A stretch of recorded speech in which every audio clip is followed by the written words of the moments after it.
Good evening, everyone, and thanks so much for joining us tonight. I'm Debbie Lee, Festival Director, Melbourne Jewish Book Week. Before we commence, I would like to acknowledge the Wurundjeri and Bunurong people of the Kulin Nation on whose unceded land Melbourne Jewish Book Week is based, and I pay my respects to their elders past and present. I'm so delighted to be launching the first in our new series of online events, Writing Lives, and what a remarkable life to springboard from, but that of Ruth Weiss. Ruth was born in 1924 in Germany and raised in South Africa from 1936 after fleeing the Holocaust. Ruth became one of the most influential African journalists and author of more than 80 books and unpublished manuscripts, both fiction and non-fiction for children and adult readers alike. Ruth has been an anti-apartheid campaigner and actively involved in educational work to combat racism and anti-Semitism for decades. Here to interview Ruth about her life's work is Dr. Michael Cohen. Michael was born in Johannesburg and spent most of his school years in Salisbury, Rhodesia, present-day Harare, Zimbabwe. He undertook his undergraduate and postgraduate studies at the University of Cape Town and the University of South Africa, respectively. Michael has been involved in Jewish education and Jewish communal life in South Africa and for over 4 decades in Australia. He has held senior positions at Mount Scopus and was Bialik's Vice Principal for 20 years. He has lectured at the University of Melbourne and for almost 9 years was Director of Community Relations and Research at Melbourne's Jewish Holocaust Centre. Dr. Cohen completed a PhD about South African anti-Semitism between the World Wars at Monash University. I now welcome Michael to speak with Ruth so that we may learn more about her remarkable life and career. Thank you, Debbie. Ruth, it's an honor and a privilege to speak with you across the seas, across cyberspace, call it what you will. And I want to start with a question about your involvement in the anti-apartheid movement in South Africa, because that was one of the principal foci of your work. People like Helen Suzman, Ronnie Kasfels, Dennis Goldberg, Bram Fischer, Albie Sachs, Ruth First, Arthur Goldreich, Harold Walpe. Did you know some of these people? Did you work with them? Yes and no. I was in a very difficult position. My friends, you've mentioned some of the names. Ruth First I met when we were both was a year younger than myself. We met when we were about 14 or 15.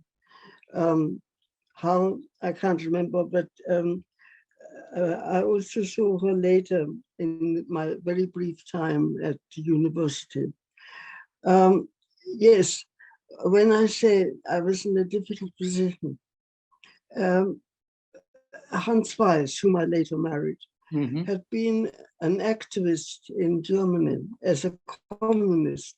When he was 13 years old, he joined the junior, whatever it was, young pioneers in Germany. But he left the party before the Molotov agreement. By that time, he was a journalist. By that time, he had left Germany the night of the fire at the German parliament, at the Reichstag. Yeah. And when he arrived in South Africa, he refused, like most of his friends who also had been either on the left or in communist, in a communist party branch, they wouldn't join the South African party because for them, by that time, Stalin was not a hero. And they felt that the South African party was too loyal to the Moscow tradition or rule. So I decided not to join the party, although Ruth First suggested it to me. She took me to a meeting. But I decided not to do that. And by doing that, I isolated myself because most of my friends were in fact somehow connected with the party or were members. Which of course was eventually banned. I mean, Ruth, we know, was assassinated by the South African security forces, and her husband, I believe, Joe Slovo, later joined the South African Parliament once Mandela had come into power. I believe that's correct. That is correct. But what is interesting about Joe, he called himself an atheist, but he wasn't really. Not only because he told Jewish jokes, but where was he buried? He's the only white man to be buried in Soweto in a black township. And how was he buried? The chief rabbi buried him.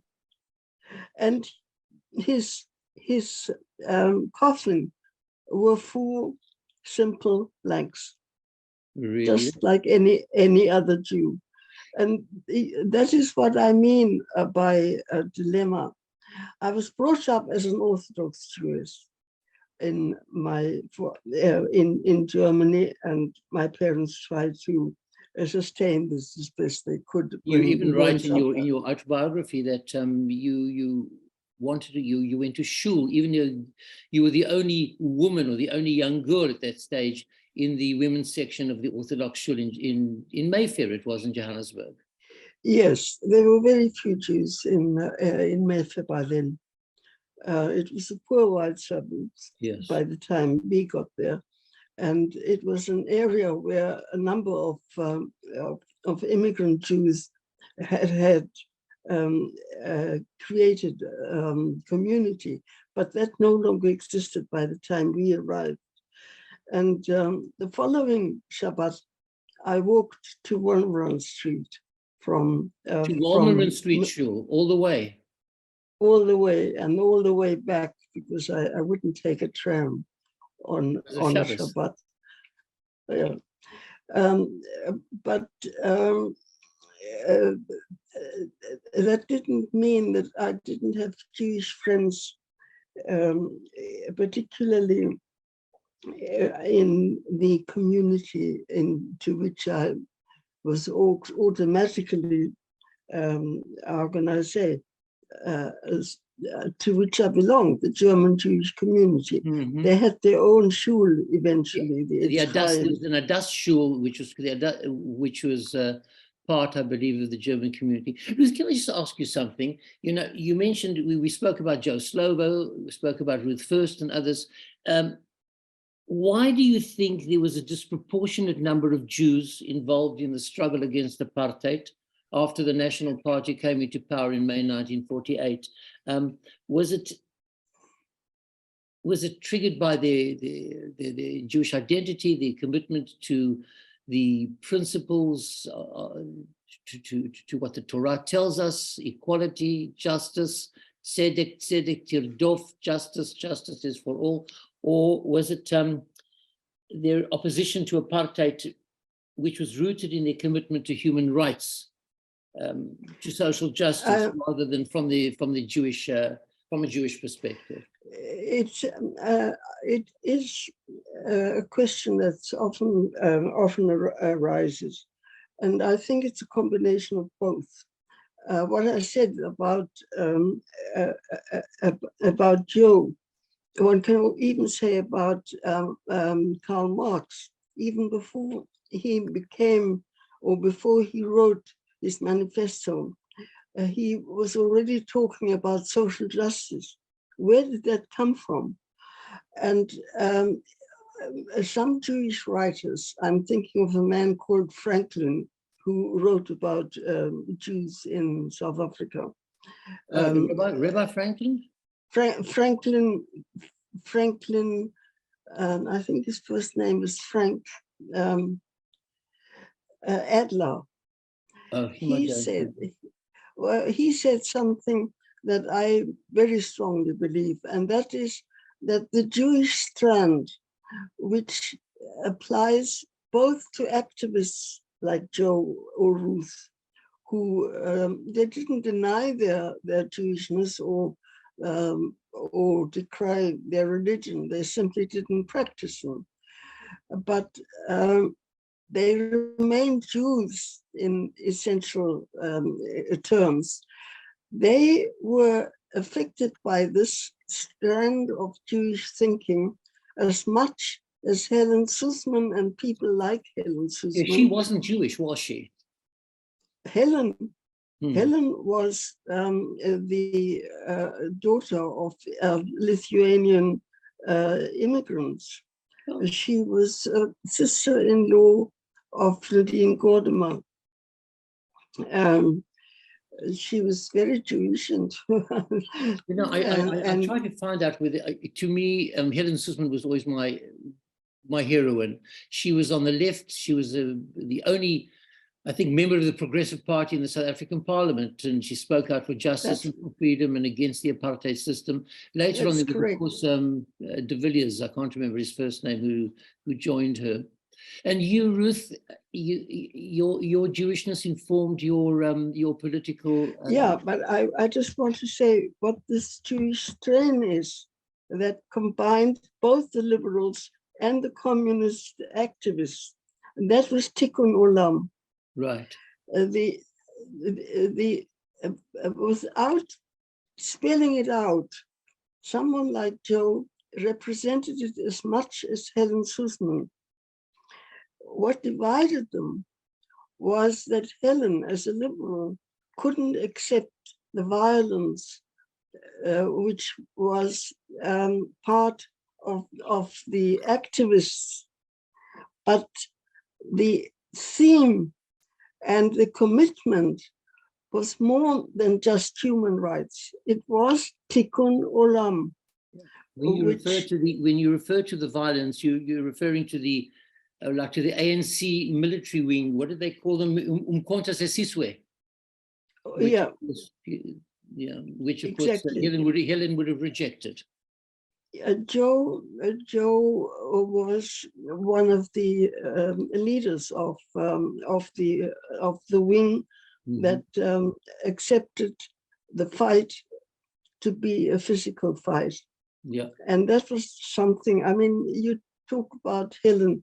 Helen was in Parliament for 36 years, and 36 years, she was 13 years the only person in opposition to the apartheid regime. I mean, it was an incredible achievement for anyone, and that for a woman who had a family, who lived a normal life in, as one can say, but her contribution was different to that of the activists. Yeah. And when you asked at the beginning why I think that there were so many Jews, they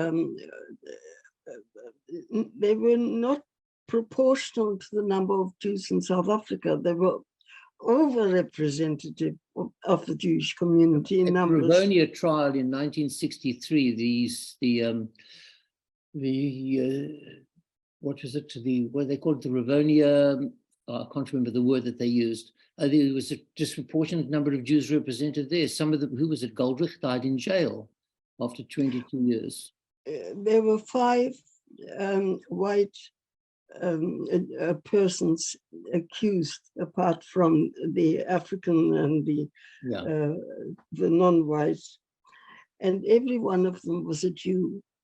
And in 1956, at the first trial for high treason, there were 156 accused, and more than half were Jews. So where did that come from? The largest number of South African Jews came from Lithuania. They came from a country in Tsarist Europe, in Tsarist Empire, where they were disregarded, discriminated against, persecuted. They had developed in Tsarist Russia the Association of Working Jews who were socialists The Bund. Yes.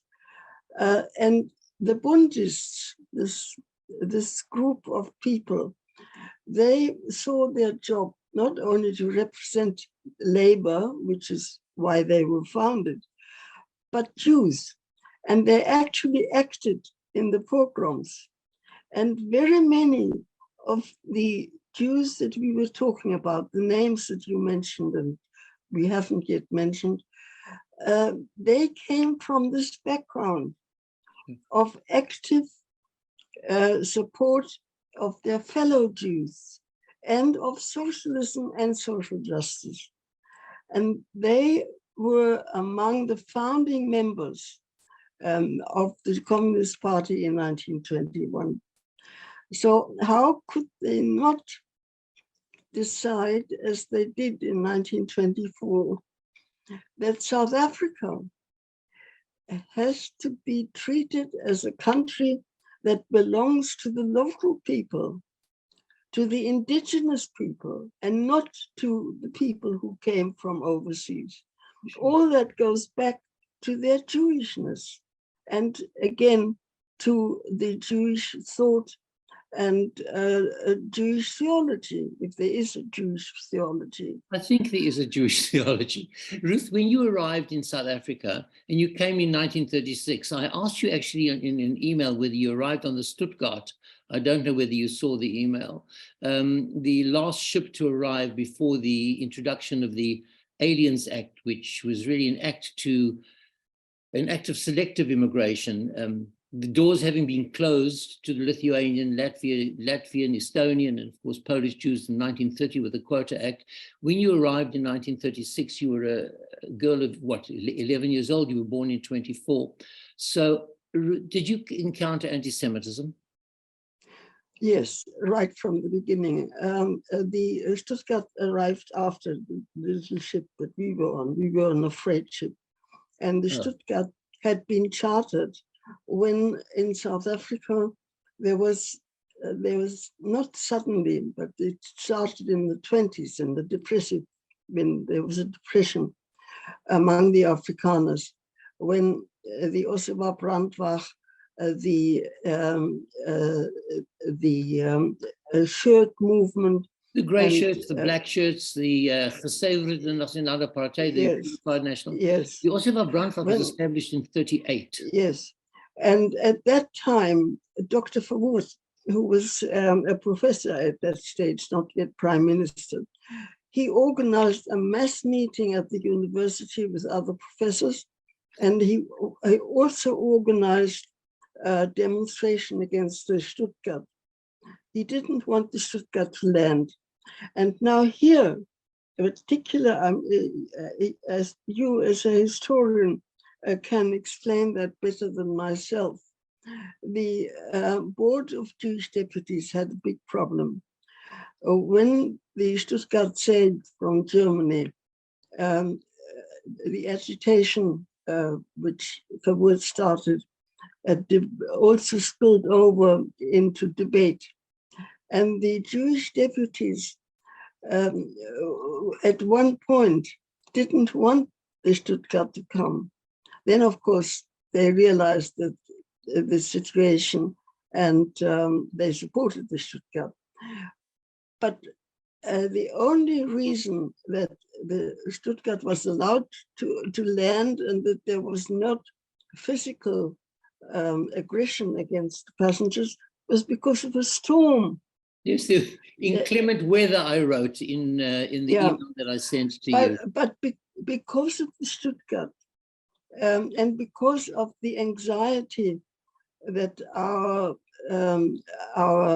South African relatives showed when we turned up, when they fetched us in Cape Town, my sister, my mother and myself, my father was already there. Mm-hmm. There was absolutely no break from the time in the town where I was born, which happened to be next door to Nuremberg, and Cape Town in Johannesburg.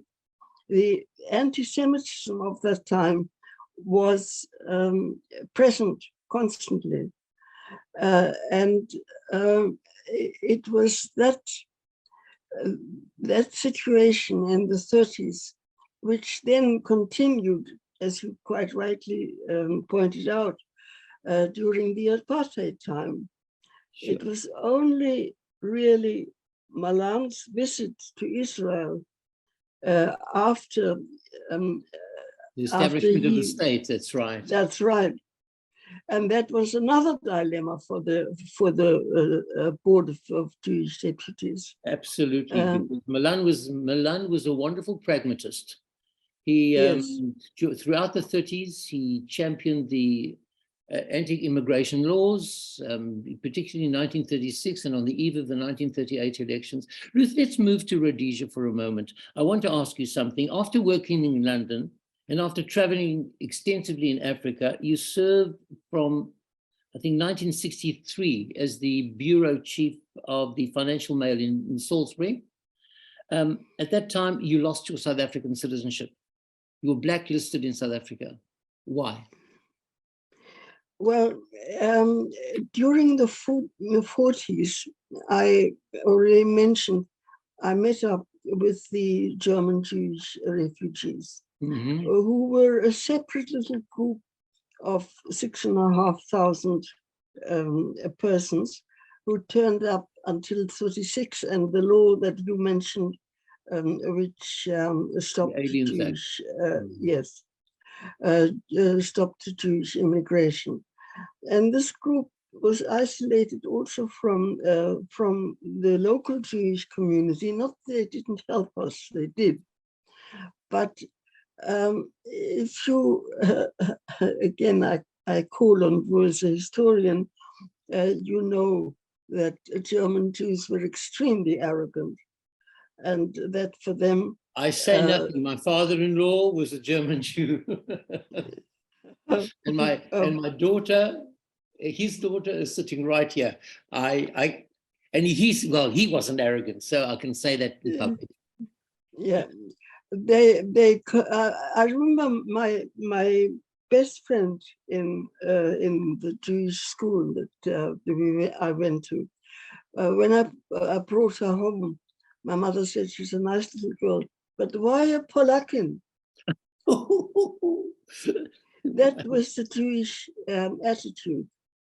And so that it was not surprising that in South Africa, a Jewish family was very doubtful if a German son or a German daughter-in-law were really the right thing.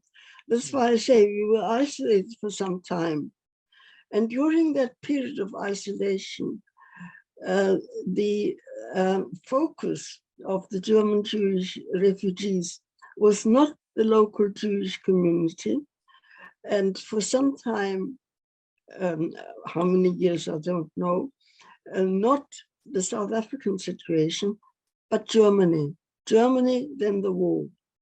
Right. And that differed a little from the local Jewish community, whose families were in Eastern Europe, and they had lost contact with that community. Barney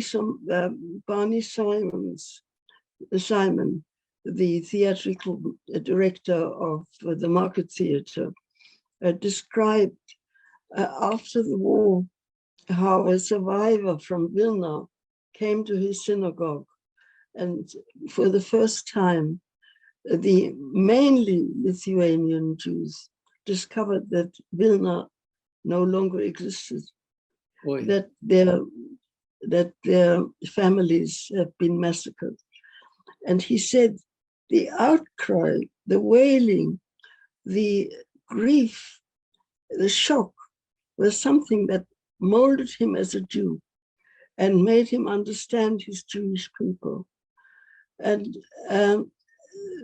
that shows that during the Nazi period or the Nazi occupation of Eastern Europe and their crimes against the Jewish people was not known in South Africa.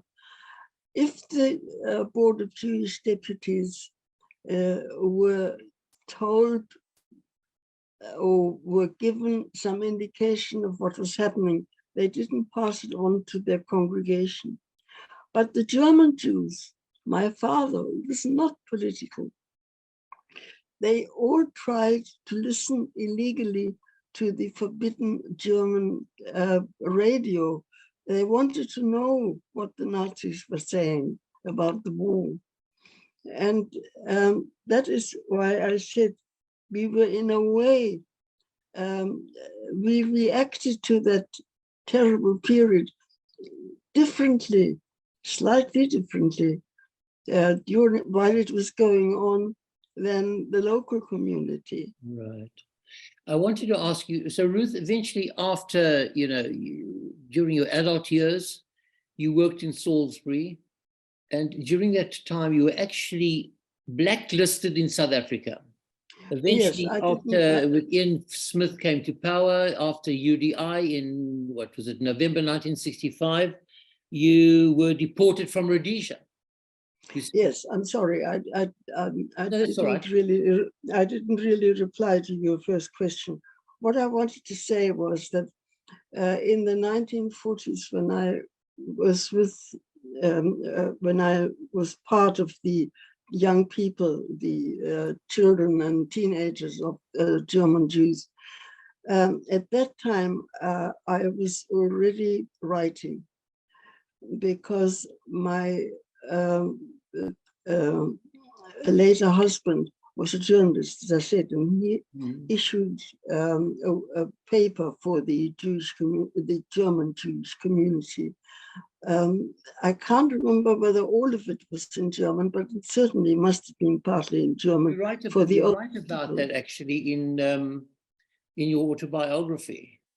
You actually write about that, your involvement with the young German Jews in South Africa. Yes. And of course the articles that were written. Right. And then later I assisted him in his journalistic reports from 1950.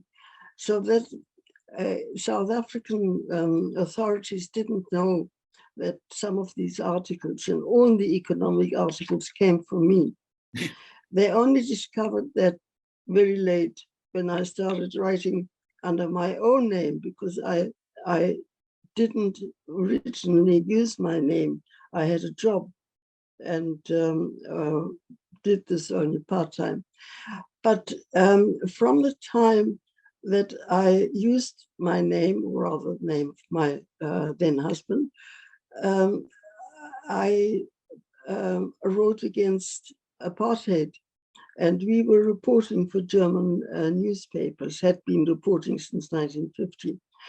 And that, plus my work for the Financial Mail. When I was sent by the Financial Mail to Germany to do a special number on South Africa and Germany in 1965, they wouldn't let me come back. And that was when they listed me first as a persona non grata, and then, as you said, they deprived me of my citizenship. And because of that, I was given the post of bureau chief in Salisbury. Right. And that was in the beginning of 1966. And in Salisbury, the problem was that I couldn't understand why I had telephone calls from my friends in northern Rhodesia and Zambia. Saying, please, could you send us whatever it was that they wanted, from cornflakes to, I don't know, baby nappies, when in fact the United Nations hadn't declared sanctions against northern Rhodesia, but southern Rhodesia. So something was happening in southern Rhodesia that wasn't on above board. And I made it my business to find out what that is. And I was lucky enough that the chairman of the Chamber of Commerce in Salisbury was the brother of one of my Jewish friends in Johannesburg. And at a dinner, I discovered that Smith for years had prepared for that moment in 1965. He knew that sanctions were coming, and he had set up a system of paper companies, of contact people in strategic countries so that the economy functioned. And I made it my business to find out how that worked. And I did that for 2 years. I was there at the time. I was completely oblivious to all of this. Completely. I was a senior school student, and then subsequently was at university. I knew nothing about this. I mean, you wrote about a wonderful man. I've got his book here, Sir Garfield Todd, who was really a liberal. And Smith, of course, I think he was placed under house arrest by Smith once Smith came to power in 1965. Wow, I knew nothing about this. So, having written about that, what happened? And it was great to meet people like Todd, and I'm still in touch with his daughter Judith in Bulawayo today. An unbelievable man. Well, the sanction busting, as it was called, which I wrote about, is quite funny because where did I get my information from? From the business people, but of course they wouldn't acknowledge that. But my boss, George Palmer, he published every word that I wrote. And of course, Smith was furious about that. They couldn't kick me out without a trial, without me appearing. Yes, because I had a work permit for 2 years, and they couldn't withdraw the work permit without going to court. But if they'd gone to court, I would have spoken about sanction busting. They couldn't afford that. So they waited for 2 years before they deported me. So that's the answer. I was deported because I knew what was happening in the economy. And secondly, because during my first visit in Rhodesia, in southern Rhodesia, I had met people like Joshua Nkomo and other African leaders. And that, of course, was also not exactly... Did you meet Bishop Muzorewa? Did you meet... yes, Muzorewa... Did you meet Mugabe? Oh, yes. I was friendly with his wife, and I knew him very well. The friendship between Mugabe and other whites date back to a time before he became a radical, before he became a prime minister and then later president. These were people who belonged to the Capricorn Society, which was started by whites, by a white, the Scottishman. So it was a period when the relations between white and black liberals, white liberals, was congenial. That was long before all the other troubles, which happened later. So it wasn't really surprising that I was deported, but it was done very quickly. I had to leave in a hurry.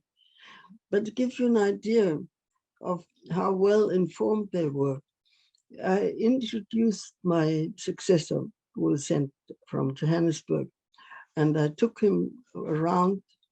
I also introduced him to what at the time who was known at the time as the mini governor. That was the head of the Smith government.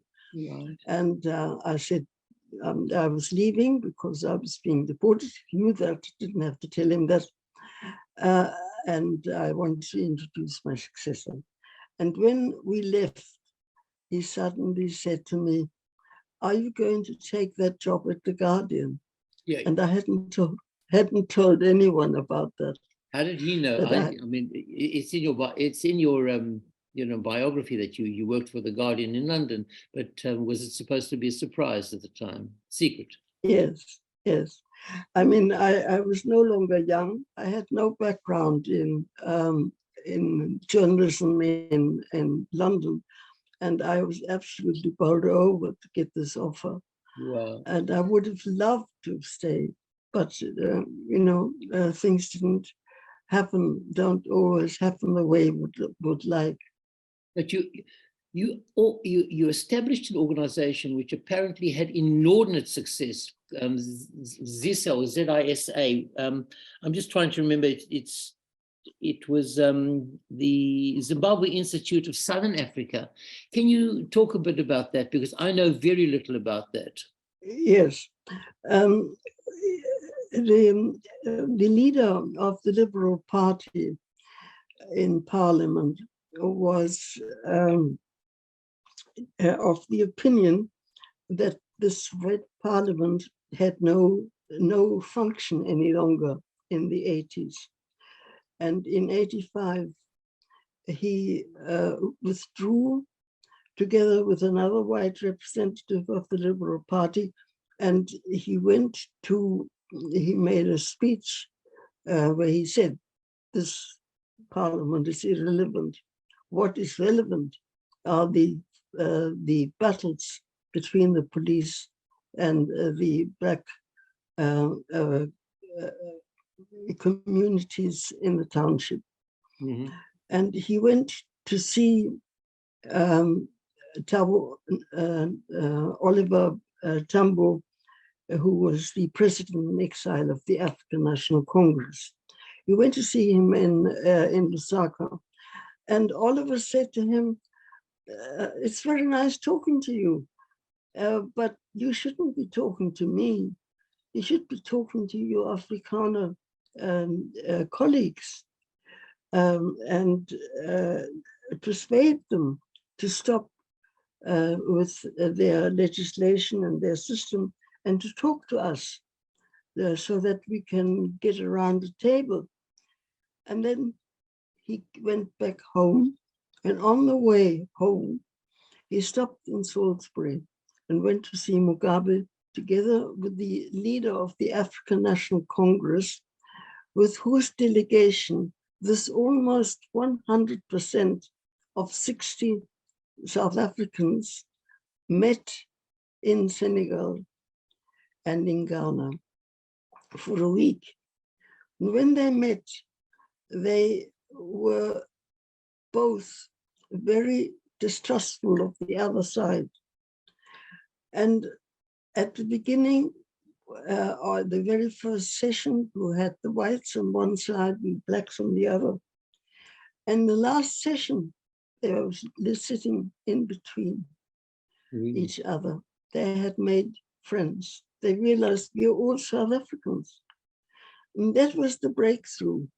And that was when Thabo and the white leader went to see Mugabe and said, "Look, we'd like to meet, not in Senegal, but in your country, because that's next door. We simply have to take a plane or a car or train."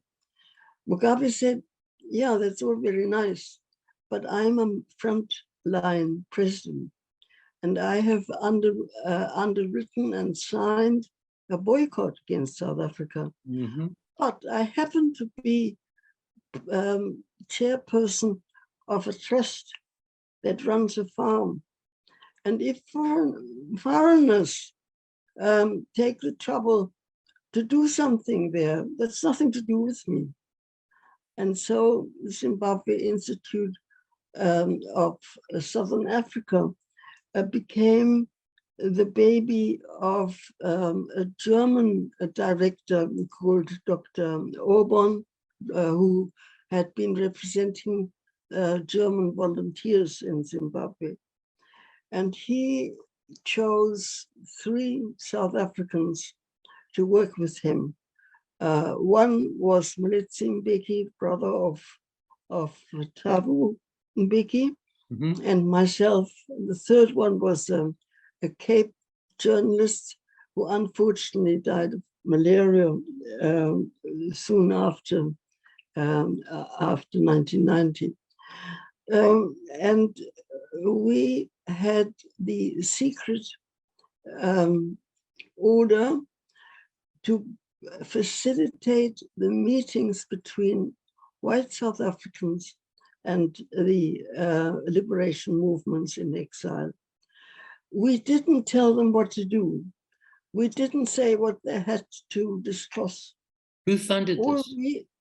Yes, our job, which was financed mainly by Switzerland, but also partly by the German institutions. Our job was simply to make sure that these people were able to talk to each other. And by these people, I mean people like lawyers, economists, ordinary farmers, ordinary businessmen, and eventually students. And it wasn't our business to be present at the meetings. I was only present at the women's meeting when I was invited as part of the sort of African delegation. But our job was to inform the movers and shakers, that is to say, not only the presidents like Mugabe in the region, but people who mattered, people who had decision-making possibilities, to tell them what's going on in South Africa. And that was, we did that for 3 years till 1990. Right. And after 1990, we continued for another 2 years with, as I already said, students. This time we invited, or we were asked to invite students and mainly business people and farmers to come to a black ruled country to see how whites and blacks managed to live together. And that was, as it were, my last job in Africa. Well, let's turn briefly, because I don't know how much time we have, Ruth. I just want to talk about your writing. As you know, I found it very difficult to gain access to your works in Melbourne. I searched high and low, and eventually managed to get some of your writing in English, because of course you have written and you do write mostly in German, I believe. And over and above your fascinating autobiography, which of course I held up earlier on, where is it? Here it is. A Path Through Hard Grass, a journalist's memories of exile and apartheid. I was going to read some sections for the for your audience, but I think time is few, and I do want to actually talk a little bit about my sister Sarah, because amongst everything that you've written, this has been inordinately popular. It's, I think, gone through almost 20 editions. It gives, Ruth, I have to say, an unbelievable and incredible insight into the world of racist South Africa. Your memory, your grasp of what was is, words fail me. You write about the prejudice, you write about the injustice, you write about the discrimination, you write about the bigotry, the hatred. You took me back, just reading this book, you took me back decades. The book has had outstanding reviews, and deservedly so. One reviewer, a woman, South African woman, a former South African woman, wrote, and I actually want to read this into the into our Zoom interchange, because I think those who will be watching this would be able to grasp, particularly people who lived in South Africa in those times. So if you'll indulge me, the reviewer writes as follows: if you're interested in history, care about accuracy and information, as well as an emotional page turner of a novel, then I urge you to read My Sister Sarah. As a South African by birth, I was immediately thrown into a political and social world I thought I'd long left behind. Reading this book brought back not only a flood of memories, but a window into a subculture I only knew peripherally as an English-speaking white South African. The author clearly has a special gift of observation, anthropological in detail, and a fluid writing style to shape her characters in all their hues and frailties. If you have an interest in South African politics, this book will be an eye-opener, not just of a specific era, but the pitfalls of authoritarian, racist regimes anywhere and anytime. A wonderful review, and I think really deserved. I have a question about the book. Why, Ruth, is it prescribed as a text in the senior years in German schools, in I think Baden-Württemberg, when there's so much South African background, references to Afrikanerdom, references to Bijvoorners, I could go on and on. Why in Germany? And why not in South Africa? Yeah, as you know, as you said, I wasn't able to return to South Africa until the 1990s. In other words, over nearly 30 years, I was banned from South Africa. But I'd been terribly lucky in my life, in spite of all the misery around me and some of it which touched me. One of the most extraordinary events in my life was when I had an interview with somebody. I was looking for a part-time job, and this part-time job was advertised. It seemed just the right thing. And while I was being interviewed by somebody in English, there was a third person in the room whom I had hardly noticed. And he suddenly said, "Wanneer kan u begin? When can you start?" And I didn't know who he was. I didn't realize that he was boss of this insurance company. And within 6 months, I was a company secretary with no background of such a job. And I did that for nearly 12 years. Mm-hmm. And that brought me, in addition to having lived as a teenager, as a child and teenager in a poor white suburb with poor white neighbors, with poor white friends at school, I understood the way an Afrikaner of the lowest level thought about the world and about South Africa and about Britain, about other whites, about Jews. And it's something that I carried with me.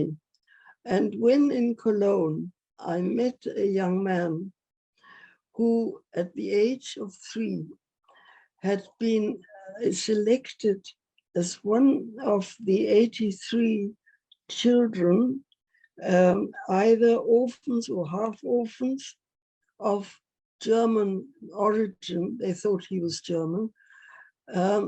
He had been selected by a South African elite family. And everything was perfect in the family. They adored him until the papers arrived and they discovered he was Jewish. And his story seemed to me to bring together the background of Jewish community in South Africa and its dilemma. We already spoke about the dilemma. And the background of poor whites and elite whites like my boss. And when I wanted to write his story, I couldn't find him. He was, in fact, at that time in Holland, but I didn't know that. He came for the publication of the book, and he had heard about it by the time it had appeared, because when I couldn't write about him, I invented Sarah. And I wrote that book in the quickest time that I've ever written anything. Beautifully written. Beautifully written. Because I was on my own in a flat in Germany. I had published my autobiography that you mentioned in German, and was on a reading trip. But during this reading trip, there was Easter and Pesach. And I therefore was on my own in a flat. And I sat down and I wrote the story of my friend, who had asked me at that time not to mention his name. But why? Why is it prescribed in German schools rather than in South African schools? This is so important. Yeah, because as a result of having worked in Germany and then left because of anti-Semitism, but that's another story. I realized that German, particularly Jews, particularly the new generation after the war, their picture of Jews was limited to the Shoah. They didn't know anything about Jewish history. They were scarcely aware that there was something called the Talmud and of our other scriptures. They just knew there was this persecuted group whom everybody made them feel awful about because they had murdered these people. They knew that, but nothing else. I'll give you an example. I was in the school when I talked about Sarah. I had just published Sarah, beginning of this century. And a little girl got up and asked me a couple of questions, and then she sat down. She was happy, I thought. And then she popped up again and she said, "When did your parents come to Germany?" And that showed me that they had absolutely no idea. And also no idea of the invitation by the then Polish king for Jews to come Casimir. Casimir and I thought I have to tell them a little. And my sister Sarah was my first attempt to do that. And I followed it up with events in Jewish history with about 25 books. Of these, about 15 have been published in Germany. They weren't written chronologically, but chronologically they started in the first century with the Great War against the Romans. And it's always a personal story of a family or a person. But the events, the actual events of the background of that person or that event, I tried to explain. I would say it's teenage literature. To talk to the people that I talk to in person and say, hey, if you're interested, then you can read this, and this will give you some idea of who the Jewish people really are. And that is why I had written, I I said a little earlier that it took me, I had written my sister Sarah in a very short time, while in the break of that year over Pesach and the Easter holidays. I wrote it in English and then translated it into German for my German audience. As a teacher, I think it would be fabulous for this, particularly the messages that emanate from the book, to be prescribed in South African schools as well. It would be an eye-opener for so many. And at that point, I feel that we should also add it to the curriculum in Australia and the world over, because obviously the message within is universal. And I think everything that your life represents, Ruth, and the masterful way in which Michael has drawn you out, although it didn't take much scratching before the entire story comes out. And honestly, we could have volumes of Zoom conversations, just like the volumes of books that you have written. It's an absolute honor to have witnessed this conversation. I wish it could go on and on and on. There's so much more I wanted to speak to Ruth about, so much more. But you know what? Time is few. And Ruth, I mean, you're entering your 100th year. Your birthday's in July.